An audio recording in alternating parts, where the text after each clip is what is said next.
आणि आपण या बलिदान मासचं पालन करतो म्हणून आपण इकडे आलेलो आहे. आणि हे हिंदुस्थानातील प्रत्येक हिंदूचं कर्तव्यच आहे, आद्य कर्तव्य आहे की त्यांनी या बलिदान मासमध्ये एकदा तरी इथे तुळापूर आणि वडुबुद्रुक या दोन्ही समाधी स्थळाच्या इकडे आपला नतमस्तक करण्यासाठी यायलाच पाहिजे. तर आपण हे बलिदान मासच्या निमित्ताने इकडे येऊन आपण आपलं आद्य कर्तव्य केलेलं आहे.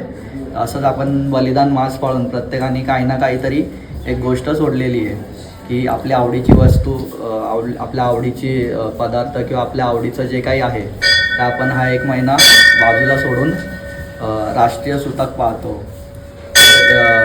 ह्याचं पूर्ण म्हणजे आधीपासून सुरुवात आपले गुरुजी संभाजी भिडे गुरुजी यांनी सुरू केली शिवप्रतिष्ठान यांच्या मार्फत. ते आता पूर्ण महाराष्ट्रामध्ये आणि हिंदुस्थानामध्ये हे पाळलं जातं. ते ही खूप मोठी गोष्ट आहे.